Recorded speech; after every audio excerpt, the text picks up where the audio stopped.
ನಮಸ್ಕಾರ. ಇವತ್ತೊಂದು ವಡಾಪಾವ್ ಮಾಡಿ ತೋರಿಸ್ತಾ ಇದ್ದೀನಿ. ಮನೆಯಲ್ಲೇ ಈಸಿಯಾಗಿ ಯಾವ ಥರ ಮಕ್ಕಳಿಗೆ ಮಾಡಿಕೊಡ್ಬೋದು ಅಂತ ಸುಲಭವಾಗಿ ಮಾಡ್ಕೋಬೋದು. 1 ಕಪ್ನಷ್ಟು ಕಡಲೆ ಹಿಟ್ಟು ಹಾಕ್ಕೊಂಡಿದ್ದೀನಿ. ಹಸಿಬೇಳೆ ಹಿಟ್ಟು, ಕಡಲೆ ಹಿಟ್ಟು ಅಂದರೆ ಅದನ್ನು ಹಾಕ್ಕೊಂಡು 1.5 ಕಪ್ ಹಾಕಿದ್ದೀನಿ ಬ್ಯಾಟರ್ ಮಾಡ್ಕೊಳ್ಳೋಕ್ಕೆ. 1 ಟೀ ಸ್ಪೂನಷ್ಟು ಅಜ್ವಾನ ಹಾಕ್ಕೊಳ್ತಾ ಇದ್ದೀನಿ ತಿಕ್ಕಿಬಿಟ್ಟು. ಹಾಗೆ ಸೋಡಾ ಪುಡಿ ಹಾಕ್ಕೊಳ್ತಾ ಇದ್ದೀನಿ. ಸ್ವಲ್ಪ ಒಂದು 1/4 ಚಮಚದಷ್ಟು ಹಾಕ್ಕೊಳ್ತಾ ಇದ್ದೀನಿ. ನೋಡ್ಕೊಂಡು ಹಾಕ್ಕೊಳ್ಳಿ. ಸೋಡಾ ಪುಡಿ ಒಂದು ಅರ್ಧ ಚಮಚದಷ್ಟು ಜೀರಿಗೆ ಹಾಕ್ಕೊಳ್ತಾ ಇದ್ದೀನಿ. ಒಂದು 1/4 ಚಮಚದಷ್ಟು ಅರಿಶಿನ ಹಾಕ್ಕೊಳ್ತಾ ಇದ್ದೀನಿ. ರುಚಿಗೆ ಎಷ್ಟು ಬೇಕು ಅಷ್ಟು ಉಪ್ಪು ಹಾಕ್ಕೊಳ್ಳಿ. ಖಾರಕ್ಕೆ ಸ್ವಲ್ಪ ಒಂದು 2 ಟೀ ಸ್ಪೂನಷ್ಟು ಅಚ್ಚ ಖಾರದ ಪುಡಿ ಹಾಕ್ಕೊಳ್ತಾ ಇದ್ದೀನಿ. ಒಂದು ಸಲ ಮಿಕ್ಸ್ ಮಾಡ್ಕೊಳ್ಳಿ. ಎಲ್ಲ ಸರಿಯಾಗಿ ಮಿಕ್ಸ್ ಮಾಡಿಕೊಂಡು ಒಂದು ಹದಕ್ಕೆ ಕಲಿಸ್ಕೋಬೇಕು. ಅಷ್ಟು ಗಟ್ಟಿ ಎಲ್ಲ ಸ್ಟೀವಲ್ಲ. ಸ್ವಲ್ಪ ನೀರು ಹಾಕ್ಕೊಂಡು ಗಂಟಿಲ್ಲದಾಗೆ ಕಲಿಸ್ತಾ ಹೋಗಿ. ಒಂದೇ ಸಲ ನೀರು ಹಾಕಿ ಕ್ಯೂ ಮಾಡ್ಕೊಂಡ್ಬಿಡ್ಬೇಡಿ. ಇವತ್ತು ಗಟ್ಟಿ ಆದರೆ ಮತ್ತೆ ನೀರು ಹಾಕ್ಕೋಬೋದು. ಅಳಕಾದರೆ ಏನು ತೊಂದರೆ ಇಲ್ಲ, ಹಿಟ್ಟು ಹಾಕ್ಕೋಬೋದು. ಮುಂಚೆನೇ ಸ್ವಲ್ಪ ಹಾಕ್ಕೊಂಡು ಕಲಿಸ್ಕೊಂಡ್ರೆ ಒಳ್ಳೆಯದು. ಈ ಹದ ಇರಬೇಕು. ಬೋಂಡದ ಹಿಟ್ಟು, ವಡಾಪಾವಿನ ಹಿಟ್ಟು ಈ ಹದ ಇದ್ದರೆ ಕರೆಕ್ಟಾಗಿರ್ತದೆ. ಇದಕ್ಕಿಂತ ತಿಳಿ ಮಾಡಲಿಕ್ಕೆ ಹೋಗಬೇಡಿ. ಬ್ಯಾಟ್ರ್ ಬಿಡುವಾಗ ಎಲ್ಲ ಎಣ್ಣೆಯಲ್ಲಿ ಗುಳಿಯಾಗಿ ಕಟ್ ಆಗ್ತದೆ. ಈ ಹದ ಇದ್ದರೆ ಕರೆಕ್ಟು. ಈಗ ಇದನ್ನು ಸೈಡಿಗೆ ಮುಚ್ಚಿಟ್ಟು ಇದಕ್ಕೆ ಗ್ರೀನ್ ಚಟ್ನಿ, ಕೆಂಪು ಚಟ್ನಿ ಮಾಡ್ಕೊಳ್ಳುವ. ಒಳ್ಳೆ ಮೇಲೆ ಒಂದು ಪಾತ್ರೆ ಇಟ್ಟಿದ್ದೀನಿ. ಒಂದು 4-5 ಗಾಡಿ ಮೆಣಸು ಹಾಕ್ಕೊಳ್ತಾ ಇದ್ದೀನಿ. ಸಣ್ಣವರು ಇಟ್ಕೊಳ್ಳಿ. ಕೆಂಪು ಚಟ್ನಿ ಮಾಡಲಿಕ್ಕಿದು, ಪಾವ್ ಭಾಜಿ ಮಧ್ಯದಲ್ಲಿ ಹಾಕಲಿಕ್ಕಿದು. ಒಂದು ಅರ್ಧ ಹೋಳಷ್ಟು ಕೊಬ್ಬರಿ ತೊಗೊಂಡಿದ್ದೀನಿ, ಒಣ ಕೊಬ್ಬರಿ. ಅದನ್ನು ಹಾಕ್ಕೊಳ್ತಾ ಇದ್ದೀನಿ. ಇದನ್ನು ಸಹ ಸ್ವಲ್ಪ ಹುರ್ಕೊಳ್ಬೇಕು. ಕೆಂಪು ಚಟ್ನಿ ಒಳ್ಳೆ ಸೂಪರಾಗಿರ್ತದೆ ಇದು ವಡಾಪಾವ್ ಹಾಕಲಿಕ್ಕೆ. ಒಂದು ಅರ್ಧ ಕಪ್ನಷ್ಟು ಶೇಂಗಾ ತೊಗೊಂಡಿದ್ದೀನಿ. ಶೇಂಗಾ ಹಾಕ್ಕೊಳ್ತಾ ಇದ್ದೀನಿ. ಅದು ಸ್ವಲ್ಪ ಫ್ರೈ ಆದಮೇಲೆ 1 ಕಡ್ಡಿಯಷ್ಟು ಕರ್ಬೇವು ತೊಗೊಂಡಿದ್ದೀನಿ. 1 ಟೀ ಸ್ಪೂನಷ್ಟು ಜೀರಿಗೆ, 1 ಗಡ್ಡೆ ಬೆಳ್ಳುಳ್ಳಿ ತೊಗೊಂಡಿದ್ದೀನಿ. ಇದರಲ್ಲಿ ಸ್ವಲ್ಪ ಇದ್ರಾಗ ಹಾಕ್ಕೊಂಡು ಬೆಚ್ಚಗೆ ಮಾಡಿಕೊಂಡು ತಣ್ಣಗಾಗಿಟ್ಟು ಮಿಕ್ಸರ್ಗೆ ಹಾಕ್ಕೊಳ್ಬೇಕು. ಇದನ್ನು ತರಕಾರಿಯಾಗಿ ಹಾಕ್ಕೊಳ್ಬೇಕು. ತೀರೆ ಪೌಡ್ರಲ್ಲ. ನೋಡಿ ಎಲ್ಲ ತಣ್ಣಗಾಗಿದೆ. ಸ್ವಲ್ಪ ಕೊತ್ತಂಬರಿ ಹಾಕ್ಕೊಳ್ತಾ ಇದ್ದೀನಿ. ರುಚಿಗೆ ಎಷ್ಟು ಬೇಕು ಅಷ್ಟು ಉಪ್ಪು ಹಾಕ್ಕೊಳ್ತಾ ಇದ್ದೀನಿ. ನೋಡಿರಿ, ಈಗ ಕೆಂಪು ಚಟ್ನಿ ಆಯಿತು. ಈ ಥರ ಇರಬೇಕು ಚಟ್ನಿ ವಡಾಪಾವಿಗೆ ಹಾಕಲಿಕ್ಕೆ ಮಧ್ಯದಲ್ಲಿ. ಈಗಿನ ಸೈಡಿಗೆ ಇಟ್ಟು ಗ್ರೀನ್ ಚಟ್ನಿ ಮಾಡುವ.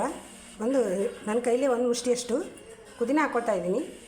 1 ಕಡ್ಡಿಯಷ್ಟು ಕರಿಬೇವು ಹಾಕ್ಕೊಳ್ತಾ ಇದ್ದೀನಿ. ಶುಂಠಿ ಹಾಕ್ಕೊಳ್ತಾ ಇದ್ದೀನಿ 1 ಇಂಚಷ್ಟು. 1 ಗಡ್ಡೆ ಬೆಳ್ಳುಳ್ಳಿ ಹಾಕ್ಕೊಳ್ತಾ ಇದ್ದೀನಿ. ಕಾಯಿ ಮೆಣಸು ಒಂದು 4 ಹಾಕ್ಕೊಳ್ತಾ ಇದ್ದೀನಿ. ಖಾರಕ್ಕೆ ನೋಡ್ಕೊಂಡು ಹಾಕ್ಕೊಳ್ಳಿ. ನನ್ನ ಕೈಲಿ 1 ಮುಷ್ಟಿಯಷ್ಟು ಕೊತ್ತಂಬರಿ ಹಾಕ್ಕೊಳ್ತಾ ಇದ್ದೀನಿ.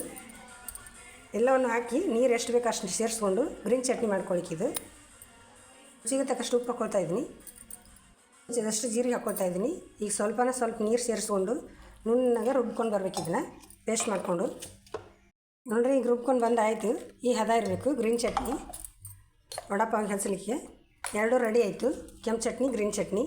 ಈಗ ಆಲೂಗಡ್ಡೆ ಸ್ಟಫಿಂಗ್ ಮಾಡ್ಕೊಳ್ಳೋಕ್ಕೆ ನೋಡ್ಕೊಳ್ಳೋ. ಮತ್ತು ಮುಂದಿಲ್ಲ ಆಲೂಗಡ್ಡೆ ಬೋಂಡ ಮಾಡ್ಕೊಳ್ಳೋಕ್ಕೆ ವಡಾಪಾವ್ ಬಜಿಗೆ ಇದಕ್ಕೆ ಒಂದು 4 ಆಲೂಗಡ್ಡೆ ತೊಗೊಂಡು ಬೇಯಿಸಿಬಿಟ್ಟು ಸಿಪ್ಪೆ ತೆಗೆದು ಮ್ಯಾಶ್ ಮಾಡಿ ಇಟ್ಕೊಂಡಿದ್ದೀನಿ. ಈ ಥರ ಸ್ಮೂತಾಗಿ ಗಂಟಿಲ್ಲದಾಗೆ. ಈಗ ಒಗ್ಗರಣೆ ಮಾಡ್ಕೊಳ್ಳುವ. ಇದಕ್ಕೆ ಒಂದು ಬನ್ನಲ್ಲಿ ಇಟ್ಟಿದ್ದೀನಿ ಕಾಯಲಿಕ್ಕೆ. ಒಂದು 3 ಸ್ಪೂನ್ ಎಣ್ಣೆ ಹಾಕ್ಕೊಳ್ತಾ ಇದ್ದೀನಿ. ಜೀರಿಗೆ, ಸಾಸಿವೆ ಹಾಕ್ಕೊಳ್ತಾ ಇದ್ದೀನಿ 1 ಚಮಚದಷ್ಟು. ಚಿಟಗುಟ್ಟು ಹುಡಿದ್ರೆ 1 ಚಮಚ ಉದ್ದಿನ ಬೇಳೆ ಹಾಕ್ಕೊಳ್ತಾ ಇದ್ದೀನಿ. ಸಾಸಿವೆ ಜೀರಿಗೆ ಚಿಟ್ಕೊಂಡಿದ್ದೀನಿ. ಸ್ವಲ್ಪ ಕೆಂಪಾದಮೇಲೆ ಹಸಿಮೆಣಸಿನ್ಕಾಯಿ, ಜೀರಿಗೆ, 1 ಬೆಳ್ಳುಳ್ಳಿ ಹಾಕಿ ಜಜ್ಜಿ ಇಟ್ಕೊಂಡಿದ್ದೀನಿ. ಉಪ್ಪು ಹಾಕಿ ಒಂದು 3 ಹಸಿಮೆಣಸು ಹಾಕಿ ಅದನ್ನು ಹಾಕ್ಕೊಂಡು ಫ್ರೈ ಮಾಡ್ಕೊಳ್ಳೋ.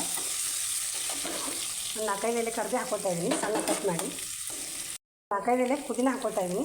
ಕೊತ್ತಂಬರಿ ಸ್ವಲ್ಪ ಹಾಕ್ಕೊಳ್ತಾ ಇದ್ದೀನಿ. ಇದಕ್ಕೆ ಅರಿಶಿನ ಪುಡಿ ಸೇರಿಸುವ. ಅರಿಶಿನ ಸೇರಿಸ್ತಾ ಇದ್ದೀನಿ 1 ಚಮಚದಷ್ಟು. ಸಣ್ಣ ಉರಿ ಇಡಿ, ಇಲ್ಲಾಂದ್ರೆ ತಳ ಹಿಡಿದು ಹೊತ್ತದು. ರುಚಿಗೆ ತಕ್ಕಷ್ಟು ಉಪ್ಪು ಹಾಕ್ಕೊಳ್ತಾ ಇದ್ದೀನಿ. ಹಾಕ್ಕೊಂಡು ಒಂದು ಸಲ ಮಿಕ್ಸ್ ಮಾಡಿ ಒಂದು 4 ಹನಿಯಷ್ಟು ನಿಂಬೆ ರಸ ಹಾಕ್ಕೊಳ್ತಾ ಇದ್ದೀನಿ. ಜಾಸ್ತಿಯಿಂದ 4 ಹನಿ ಹಾಕಿದ್ದೀನಿ. ಈಗ ಬಟಾಟೆ ಹಾಕ್ಕೊಂಡು ಮಿಕ್ಸ್ ಮಾಡುವ. ಅದಕ್ಕೆ ರೆಡಿ ಆಯಿತು ನಮ್ಮದು ಬೋಂಡದ್ದು ಮಿಕ್ಸರು. ಚೆನ್ನಾಗಿ ಉಳಿ ತನಕ ಮಿಕ್ಸ್ ಮಾಡ್ಕೊಳ್ಳಿ. ನೋಡಿ, ಈ ಹದ ಬರಬೇಕು. ಎಲ್ಲದೂ ಚೆನ್ನಾಗಿ ಹೊಂದುಗೂಡಿಸಿ ಮಿಕ್ಸ್ ಮಾಡಿದ್ದೀನಿ. ಈಗ ಇದನ್ನು ತಣ್ಣಗಾಗ್ಲಿಕ್ಕೆ ಬಿಟ್ಟು ಬೋಂಡ ಯಾವ ಸೈಜಿಗೆ ಬೇಕೋ ಆ ಸೈಜಿಗೆ ಉಂಡೆ ಕಟ್ಕೊಂಡ್ರೆ ಆಯಿತು. ನೋಡಿ, ಈಗ ಉಂಡೆ ಕಟ್ಟಿ ಇಟ್ಕೊಂಡಿದ್ದೀನಿ. ಈ ಸೈಜಿಗೆ ಆಲೂಗಡ್ಡೆ ಬೋಂಡ ಮಾಡ್ಕೊಳ್ಳೋಣ. ಈಗ ಹಿಟ್ಟು ಕೂಡ ರೆಡಿಯಾಗಿದೆ, ಆಲೂಗಡ್ಡೆ ಕೂಡ ರೆಡಿಯಾಗಿದೆ. ಎಣ್ಣೆ ಕೂಡ ಬಿಸಿ ಮಾಡಲಿಕ್ಕೆ ಇಟ್ಟಿದ್ದೀನಿ. ಹಿಟ್ಟು ನೋಡಿ, ಈ ಹದ ಇರಬೇಕು ಹಿಟ್ಟು. ಇದಕ್ಕಿಂತ ಜಾಸ್ತಿ ನೀರು ಮಾಡಿಕೊಂಡ್ರೆ ನಮಗೆ ಬಿಡ್ಲಿಕ್ಕೆ ಹೋದಾಗ ಕಟ್ಟಾಗಿ ಬಿದ್ದು ಒಟ್ಟು ಈ ಎಣ್ಣೆಯಲ್ಲಿ ಇದಾಗ್ತದೆ.